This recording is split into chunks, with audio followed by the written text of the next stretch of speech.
Hi everyone, welcome to Tent Talk, the Farmers Market podcast. This podcast is all about farmers markets, how to increase your market business success, and in our current climate, maximize safety while providing people with fresh food. Farmers markets are essential. Whether you're a farmers market manager or a small farmer or food maker selling at farmers markets, you have found just the right podcast. Our guest this week is Darlene Wolnik, Farmers Market Support Program Director at the National Farmers Market Coalition and market consultant at helpingpublicmarketsgrow.com, talking about supporting markets in good times and challenging ones. Hey everyone, I'm one of your hosts, Bridget Myers. I'm a longtime Farmers Market Manager, Vendor 101 co-teacher, and Education Coordinator at Farmers Market Pros. And I'm Kat Fields-White, Director of San Diego Markets, still an active Farmers Market Manager, founder of Farmers Market Pros, and host of Intense, the Farmers Market Conference, and the Farmers Market Pros community. And I'm Justine Marzoni-Mead, Tent Talk producer and marketing director for Farmers Market Pros. Today's episode of Tent Talk, the Farmers Market podcast, is supported by Nutrition Incentive Hub, a coalition of partners from around the country supporting nutrition incentives and produce prescription projects. For information on programs available to markets in your area, visit nutritionincentivehub.org or click the logo on our resource page at farmersmarketpros.com. Well, welcome back to Tent Talk. Today we are speaking with Darlene Wolnik, a national advocate for farmers markets for 20 years. Darlene has worked with Farmers Market Coalition since its inception. She oversees market support projects, including network facilitation, development of the Farm Direct portion of the GusNIP Hub, farmers market metrics data collection and evaluation resources, and risk management tools, including the Farmers Market Legal Toolkit. Darlene also consults with farmers markets, assisting with design, operations, data collection, and analysis. Welcome to Tent Talk, Dar. Thank you. I'm glad to be here. Yeah, we're so happy to have you here. Let's just get right into it. So you've been involved with farmers markets for over 20 years. What was it in your background that originally led you to this work? Well, I had a very bifurcated background of both retail and community organizing. And isn't that interesting? I really loved both. I loved opening and designing retail stores and hotels, but I also would go back to community initiatives, statewide programs, field canvassing, lots of different work around that. And when I came back to New Orleans in 2000, I decided to find something that was really about community organizing. And so I found the farmers market. And I remember the founder, Rich McCarthy, said to me, I think you might have the perfect background for a market manager because you love retail and you understand community organizing. So we're going to find a position for you, whether it's on my board or I'm going to hire you, which is a great thing, of course, for an executive director to say to a volunteer. So that's, I have found it very early on in my return. That makes so much sense. When you say you came back to New Orleans, did you grow up in New Orleans? No, I grew up in Northeast Ohio, hence the accent, as you might have figured out. But my whole family, my mother's side of my family has been in New Orleans forever. And so my mother couldn't take another day away from New Orleans. And so moved me, I was the youngest of three, and moved me and herself back to New Orleans when I was a teenager. So I came back to the French Quarter, actually. I moved to the French Quarter with her. And the first day we moved in, she looked at me and she said, okay, kid, welcome to the French Quarter. Have fun. Famous last words, right? So that's like a terrifying thing as like to have a teenager loose in New Orleans, especially in the French Quarter. Right. It's actually pretty good because you cannot outperform the French Quarter resident, right? There's no way to shock them.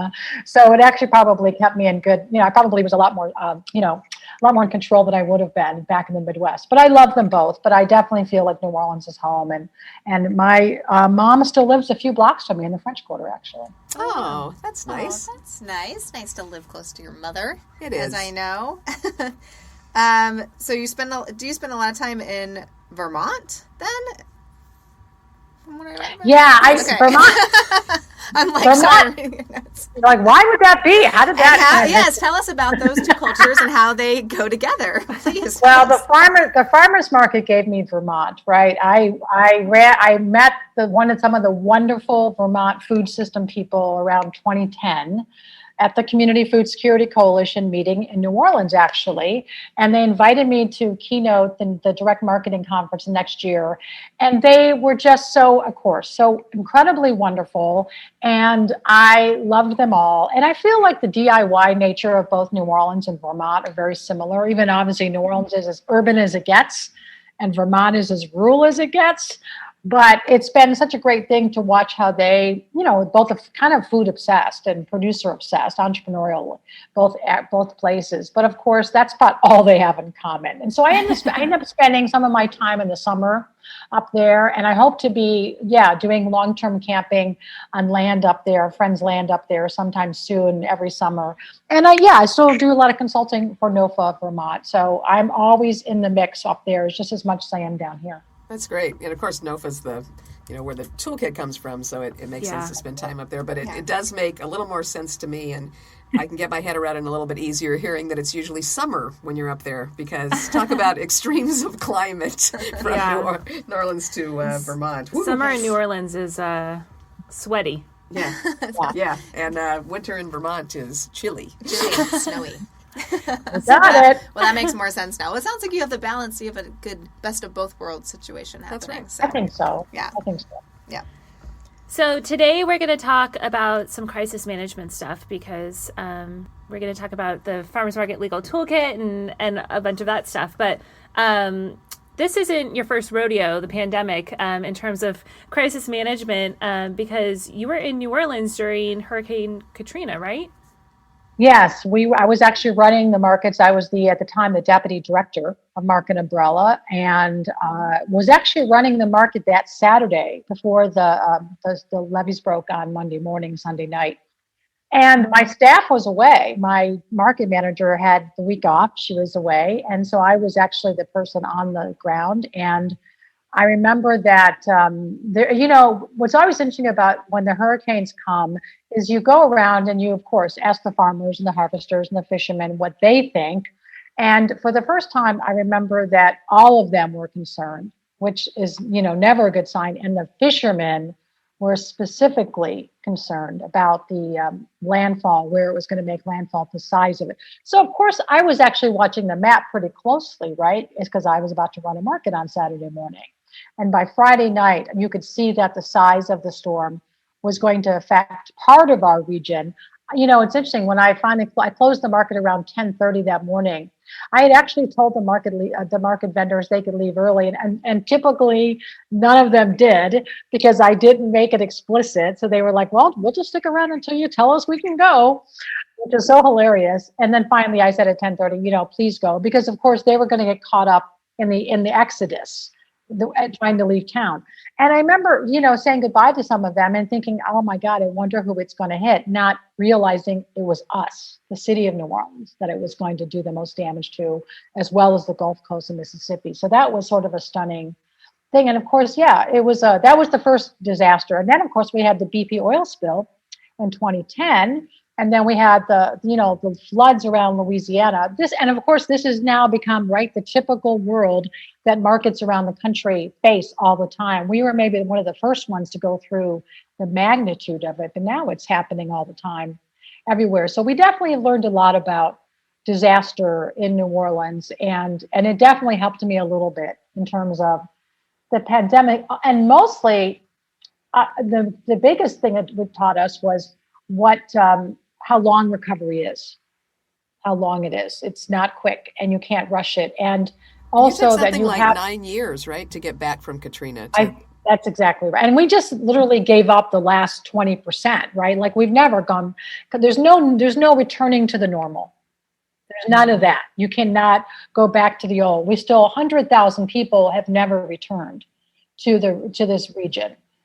So there you go. Those families are torn apart for generations. That's never going to be recovered for them. The kids that were going to school, just like in the pandemic, the kids that were going to school during Katrina and came back and their school was gone. they had the trauma they had, they can never really reclaim those years that they lost with their family and friends. So yeah, you see a lot of that. And you also recognize that people become more of whatever they were originally. Whatever they were before that disaster, they're just more of that.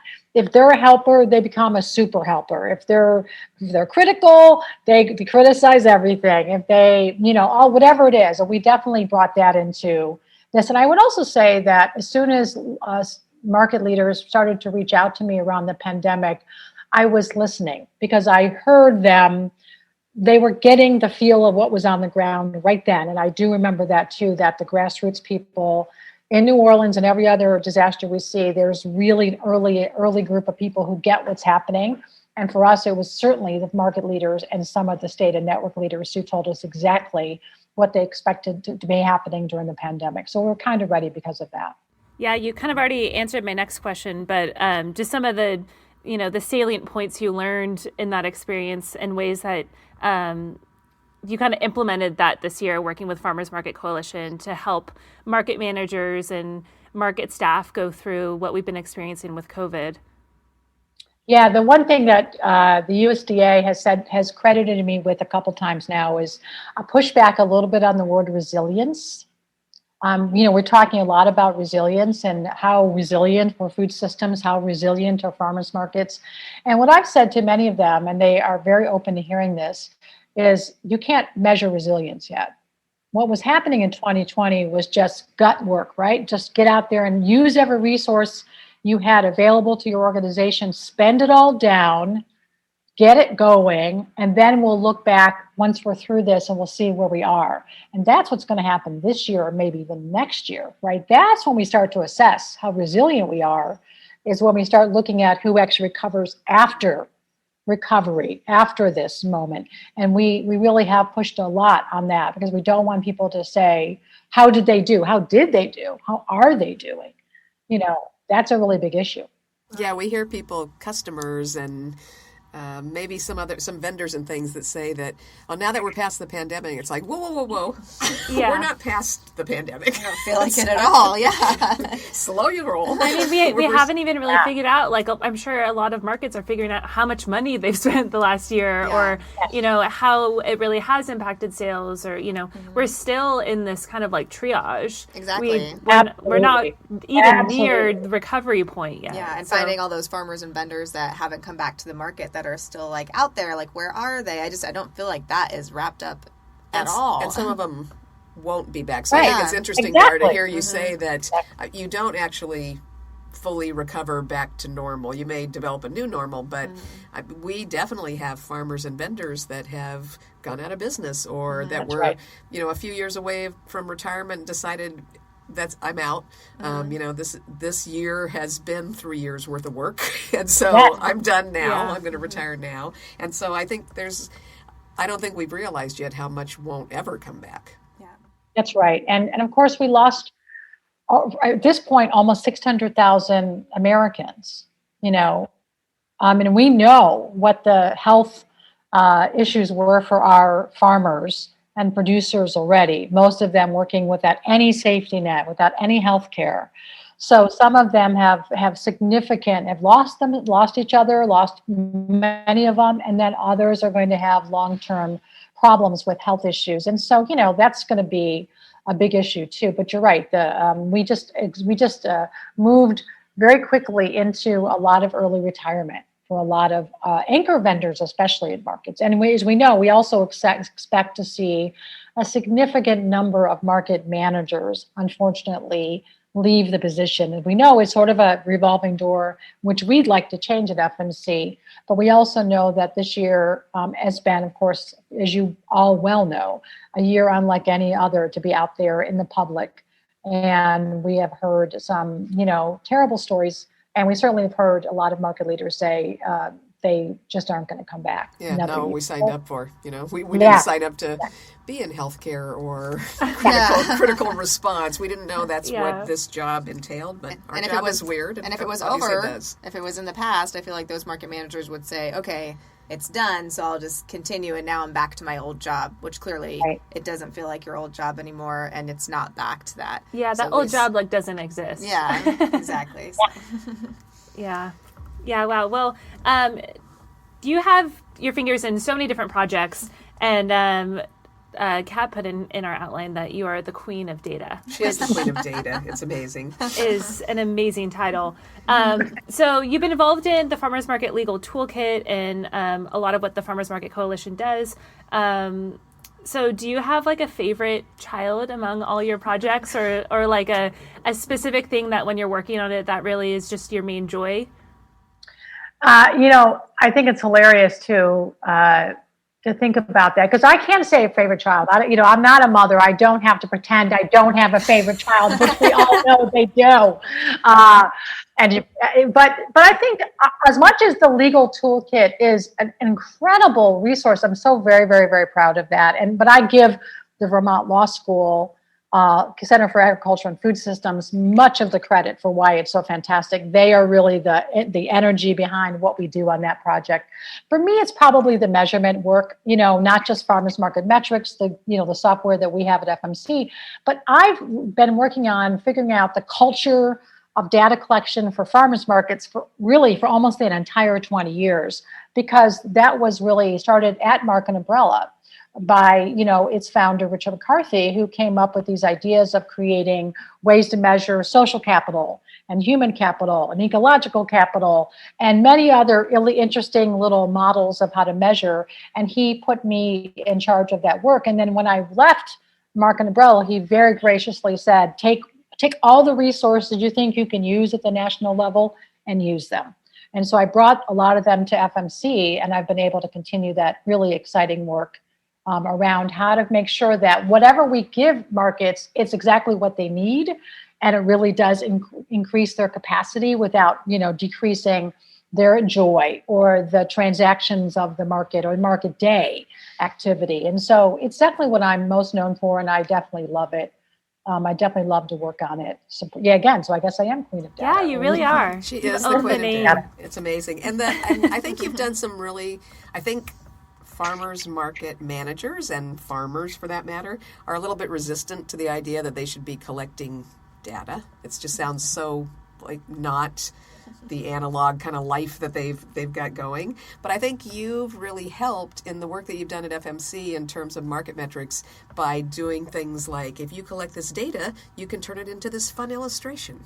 That's more than what we relate to. Look at that little cartoon that comes out of these numbers that I plugged in. So I think you've made it a lot more accessible for people who don't think of themselves as researchers or data collectors. Yeah, and I'm one of those people. For complete transparency, I'm a high school dropout. Went right into full-time work at 16, and have always just worked my way up the ladder and found it. And I'm not an academic by any means, but I definitely understood that if you become a data-driven organization, then you're able to really reduce the wear and tear on yourselves, and you're able to increase the fun and the joy and the partnerships and all the good stuff. And I learned that at Market Umbrella, no question. But I also learned it from our FMC team, including our first two executive directors, Stacy Miller, who was definitely a research mind and came with a lot of analysis, and now is a vendor at farmers markets in Charlottesville, Virginia, continues to do really cool stuff with graphics. And then our next executive director, Jen Cheek, who was actually the person who saw the need for the graphics in the metrics work, really saw that we had to lead with that.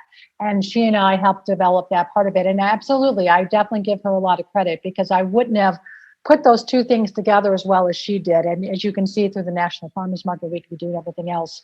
Graphics have become a really great way for us to show data and show it simply and easily. And I also think that's really important to note that when we talk about the culture of data collection at farmers markets, it wasn't like FMC came up with it. It really did come from the market organizations sort of showing that muscle and us noticing it and saying, well, then we should support that because that seems to be happening here.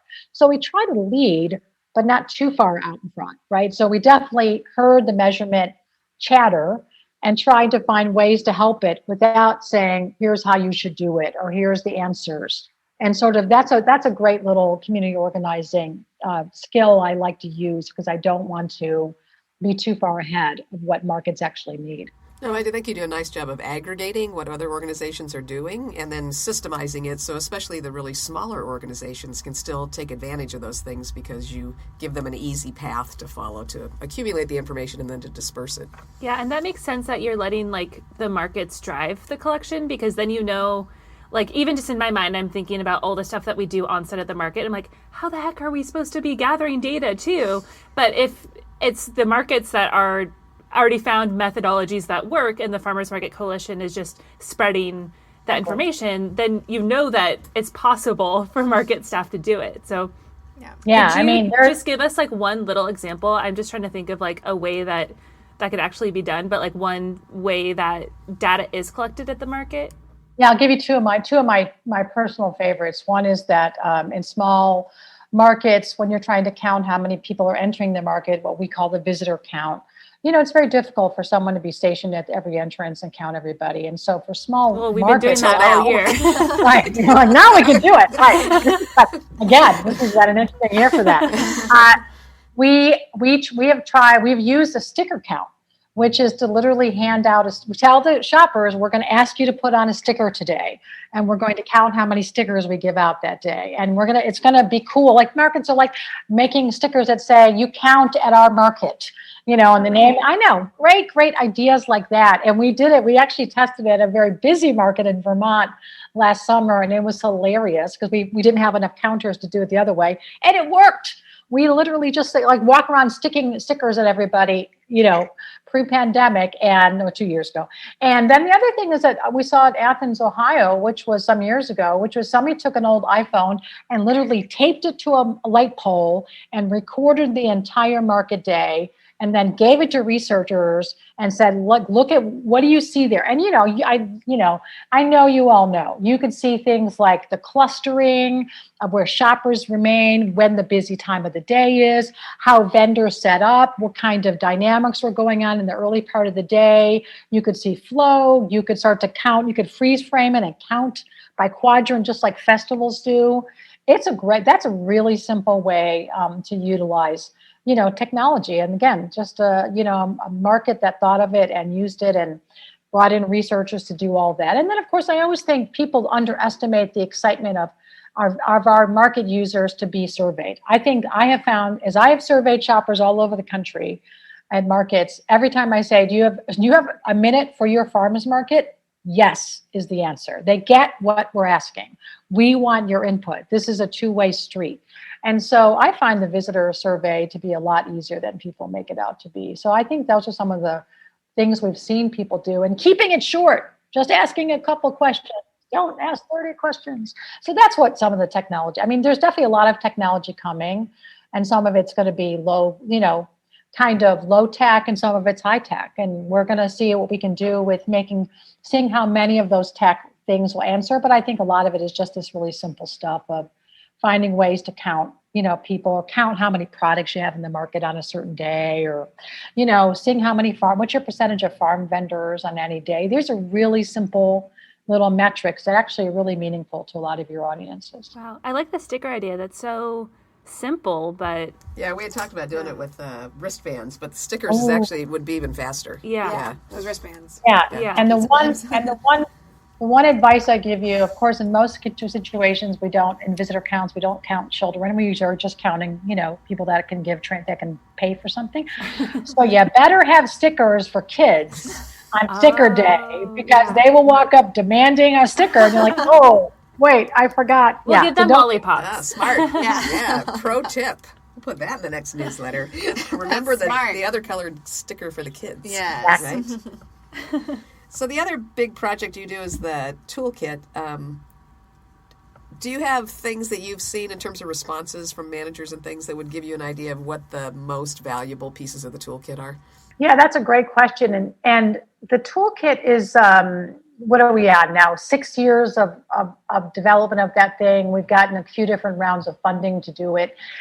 And when we started to do it, whatever, 6 years ago or however many years ago was, of course, as you know, there was simply nothing out there in terms of legal research for farmers markets. And so we came up with the three big areas that we thought we got the most questions about, which was how to incorporate your farmers market. What's the right business? What's the right business incorporation? SNAP transactions, all of that work around how to become a SNAP authorized retailer, and then general market day risk management, right? And so when we did that, I think that the incorporation part was the most, important. That to be able to really align people up, because people were choosing incorporations just based on whatever they'd heard about or something on a listserv that somebody suggested to them, and they were often going down a rabbit hole that they were sorry they had done years later or months later or some other time. And when you ask a lot of markets, unfortunately, back then especially, how are you incorporated? The sad thing is many of them didn't even know. They didn't know how they were even incorporated. They just didn't. They weren't the people who'd founded it, and they didn't know. And we realized that was obviously the core thing that any funder or capacity or the municipality or anybody else or their vendors or whoever were going to take into consideration. Of course, what we also saw was that a lot of those markets were being run by vendors. And of course, without incorporation, they were laying their own personal assets open to be seized in any sort of lawsuit. And so we were trying to remind people that, look, if you're not incorporated, you're really putting yourself at risk and your own house and home and kids' college fund at risk. So don't do this to yourself. And I think we've done a lot with that. And I think we've seen a lot less than that. So that's exciting, the incorporation. And then on the other end of the spectrum is the dynamic nature of this toolkit, where we go to the law school and say, here are the 3 or 4 things we've been hearing recently. Which of these do you think you can take on as legal research?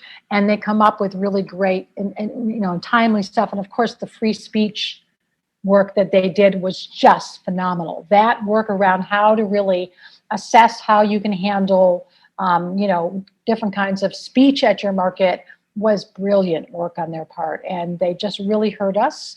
And I think gave markets a really great decision tree how to work themselves through all that. And that's the thing about the law school, as you know from other Tent Talks, is that group is just really interested in making sure that it's useful for farmers market leaders. And so they will, when we come up with an idea, they essentially will ask us, they will assess it whether they feel like it has legal precedent, of course, and recent legal precedent. If there isn't, there's not much they can do about that. They certainly aren't going to just have conjecture. And then also to make sure that it's really relevant and useful for the market leaders to use. And the other way that we want to move, into different things is, to make it useful for lawyers, for markets when they hire lawyers to be able to go to that toolkit and say, here's the background you need before you offer some advice to us, right? Because in some cases, lawyers were saying things that were not really appropriate for farmers markets because they simply didn't understand them. So there's a lot of exciting things about that toolkit, but I'm very proud of it. I also think the law school did a gorgeous job on the design of it. It's just beautiful. Yeah, the whole thing is just a really fantastic package. And it is so nice that it continues to evolve based on what market managers and market staff need. And so can you give us a sneak peek of anything that's in the works or areas where you see the toolkit growing in the future or things that you think that it just really needs next? Yeah, we are right now, the law school is doing a memo on insurance companies' duty to defend. Right. We heard that, especially from our Virginia Farmers Market Association, as you may remember, where they actually said that they had insurers who told them, because they had not been declared essential and opened anyway, that they would not defend the insurance policy. They would not be able to be insured under those rules. And we have not heard that widely outside of Virginia, but they heard it for sure. And so what the law school is preparing right now is a really nice little memo, which you can work with when you work with your insurance companies. If there is a problem, you can show them the language that shows it is their duty to defend the policy they wrote with you and some of that work. So that's a little wonky, but it's a cool little thing that we can really hone in on based on something we can see in other disasters could be an issue, right? So we realized that was a good one. I think overall, To me, negotiation and mediation the area I think we have to work on next is negotiation of contracts, host location, anything, rules or regulations, that kind of work, as well as conflict mediation. Some of that really fits under the legal toolkit. Some of that will be somewhat separate, but aligned with it. Like, for example, we're looking at a SARE grant in the Northeast with Maine Federation of Farmers Market and, of course, NOFA Vermont to do a conflict mediation and de-escalation professional development training. And then we would be able to replicate that in every region to help whatever the context was there. But we're definitely knowing that the farmers market leaders are a little bit more public and there are some new risks. So those are the big ones, I think. But again, we just keep looking around and listening to the listserv and to things like TED Talk to hear what the issues are people are finding out so that we can then say, is there a legal precedent? Can we write something up on this one? Yeah, that's amazing. The duty to defend would be huge. I see so many people struggling with that right now. Yeah. On various It's almost done. It's almost done. I just got an email a little while ago. So keep your eyes out. Yeah. Very excited. Yep. So farmers market coalitions in a real expansion mode. I've seen such a change in them personally in the last 3 or 4 years, what y'all have done in terms of not just policy making and things, but really outreach and education, and the support has been amazing through 2020 and the calls that we've all been on. So we've had a chance to compare notes on what's happening in different parts of the country. And you have a really robust 5-year strategic plan that I think you just launched recently. So what pieces of that plan are you most excited about, and where will you be most involved? Well, as you say, the thing that's exciting about Farmers Market Coalition is that it's sort of achieving sustainable levels of staffing and support from for example, board nominations that we of course have open to our members every year. We always have a robust group of people that nominate themselves, which the early years we had to go and pound on doors and try to convince people to run. Now we just have such an incredible slate every single year that want to run for our board, that we think that's pretty amazing that we have such a great leadership on, in our board that continues to be dynamic and diverse and really represent the cross section of farmers markets and the community out there.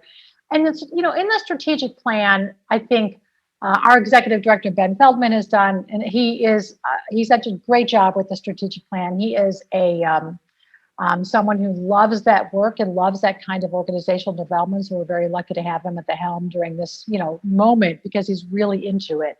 I think that there's so much in there that we have to look forward to. But what's great about it, in the strategic plan concept, is that it was very focused.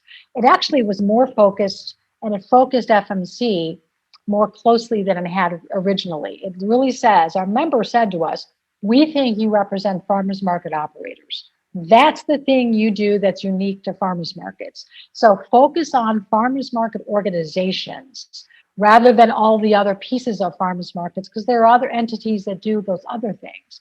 And that was exciting to be able to go back to really what FMC, when it had been founded, really was founded by flagship market organizations to do just that, to be this thing. And I like to quote Carlos Coleman at the USDA a lot, a great researcher who he and I were talking about farmers markets, and he was about to launch the market manager survey at USDA a couple of years ago. And he asked me what I thought were the things that all farmers markets had in common. And we bandied that back and forth. And his opinion was the only thing they all have in common is that they were organized by someone at some point, that somebody organized that market organization and that market space. And I think that's so important, as you all know, because that's probably the least understood thing about farmers markets. And so that puts me exactly where I think FMC has to focus, is that that's what markets are doing, but nobody knows that. So we have to make the operators and the community that runs farmers markets, volunteers, boards, staff, whoever, really the focal point of what we do. And so almost everything in the strategic plan that I work on is really focused on that, whether it's, creating more programs, whether it's realizing how we have staff that really represent and really support farmers markets, whether we have the financial stability to do the work we do over a period of years, and certainly how we position ourselves overall as a system changing organization. How we see ourselves in terms of what's our real goal to be here. Why is Farmers Market Coalition important? How do we do things like become a proactive anti-racist organization so that we really lead our field into that? And that's part of all of that is just about making sure that the Farmers Market organization itself is the center of what we do and what we talk about. So that's very exciting to someone who was a farmers market manager and someone who was in those early calls with on the development of Farmers Market Coalition and what we'd hoped to do, and looking at it now 15 years later and saying, you know what, I think we're doing a good job with that. So it's very exciting, very rewarding. Yeah, it's really exciting to see it develop. So you're such an integral part of Farmers Market Coalition and have been, when you were a contractor and now when you're full staff. You're also a consultant. Then you personally consult with farmers markets on a variety of topics. So are you an entrepreneur or an intrapreneur at heart? And kind of what's the Darlene Wolnik strategic plan for the next 5 or 10 years? Yeah, I gotta ask Ben to help me work out my strategic plan, right? Right. He'd love it. He'll make you have consensus with yourself. Right, I'll probably get a T-shirt out of it. I think that it's a great point. I love startups. I love startup work. I am in that mode, and I think that a lot of market managers are like that, right? We like to start over every week, and that's kind of the startup mindset we have. So I definitely always feel like I am here at FMC, and I'll be at FMC forever, I hope, in some role. But I'd love to make room for new leadership at the program director level very soon, the next couple of years, and move back into direct support of farmers markets, more network facilitation, and also really to go back to making sure that I'm also supporting my own regions. And so here in New Orleans, I'm working with some friends and colleagues on a project to help create a watershed-wide agricultural region and really support the direct marketing farmers and channels that we have here, because it's so very disconnected down here still. So I definitely want to make sure even though I continue to build for FMC, that I don't forget about my own local places, that I'm able to contribute to that. So, I think that there's room for all of that at FMC. We really have a great, a huge future. And I think there's lots of room for, making room for new people to come up and take over. And, it's funny because I was always the youngest person in the room until like 15 years ago, and now I'm not anymore. And I'm definitely the person who's been at FMC the longest, and I'm kind of shocked by that because, I never thought I'd be that person. But I'll be around. I'll stick around certainly with FMC forever. That's great. Yeah, you do such good work there. Although I will say that, yes, it's been impressive the last few years to see some young folks. You've got an amazing team there right now of people that are kind of fresh, bringing some fresh eyes to the organization and doing some fun things. I really am so impressed by our team. And not only because they come at the work with such thoughtfulness, but they also come from a very wide set of backgrounds. I'm proud of Ben and Stephanie Fenty and Rachel Ward, our GusNIP project manager, and myself are putting together the team that we have, because it really is a group that challenges us. They really don't all come from the same mold. And that really helps us a lot. Ben and I definitely have somewhat of the same background. We both worked at flagship market organizations. We both did statewide work and regional work, and then moved up to FMC. So we have a lot of similarities, which is great. But a lot of the staff we have do not come from that same mold and come from very backgrounds, and really challenge and come up with great ideas and great questions for us that really are, I think is representative of what the farmers market field is becoming as well. Yeah, well, we really appreciate your work on all of these issues. You're an invaluable resource for farmers market operators and for farmers market association leaders and all the people that are trying to help everybody, keep everybody fed. It's it's a great gig to have, right? I mean, I met someone today at a coffee house, and he said, "What do you do?" And I said, I work with farmers markets around the country. The big question mark they have in their head. And I said, I walk around and eat a peach and walk around farmers markets. That's what I do. So, I like it. Not a bad gig. Not a bad gig. Is the typical response for you not as it is for us? Wait, somebody manages farmers markets? They're really confused. It's even worse, right? It's even worse than that. Like, yes, like the joke was always when I was running markets, that's great. You do that on Saturday. What's your job during the rest of the week? Right. What's your job? So you only work 6 hours a week? Sounds fun. Sounds easy. Yeah, they have no idea what I'm talking about when I tell them I work with farmers market. They don't know, again, they don't know about y'all. They don't know about farmers market operators. So they absolutely don't know who I'm talking about. So let's make it more clear to them who you all are, because I think that'll help me too. Yeah, that helps. That would help everybody. That would be great. Yeah.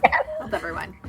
Awesome. Thanks so much for being with us today, Dar. This has been wonderful. It's been great talking with you. I know our listeners are going to be really excited and really educated after they listen to these episodes. Talk to you all day. Now they've heard from the data queen. Yes. That's right.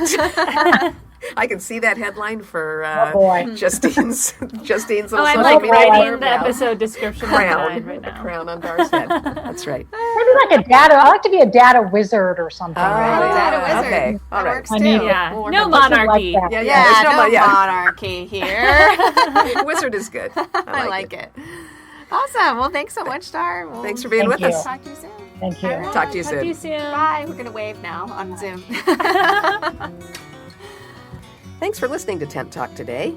And big thanks to the National Nutrition Incentive Hub for supporting farmers markets and offering SNAP, EBT, and other nutrition incentive programs. Find more information by clicking their logo on our resource page at farmersmarketpros.com. Farmers markets are all about community, and all of us, operators, farmers, and vendors, keep learning. Connect with people just like you from various parts of the country and share what's happening in your area in the terrific conversations over in our private Facebook group, the Farmers Market Pros Community. Please find us there, answer the 3 qualifying questions, and join the group. You can also message us on Instagram at Farmers Market Pros or email us at connect@farmersmarketpros.com. If you're just getting started in farmers markets, check out our Vendor 101 online course at farmersmarketpros.com. Thanks for listening to Tent Talk. Please leave us a review on iTunes, Stitcher, Spotify, YouTube, or wherever you access your podcast, and tell us and others how you're enjoying Tent Talk. If you are listening on YouTube, give us that thumbs up. And be sure to subscribe to our podcast so you don't miss the next episode. Tent Talk, the Farmers Market podcast, is proudly produced by Farmers Market Pros, where passion meets profit. Today's episode was recorded and edited by Justine Marzoni Mead. Original music by David Mead. Thank you so much for listening today, and we will have another great episode next week, so tune in.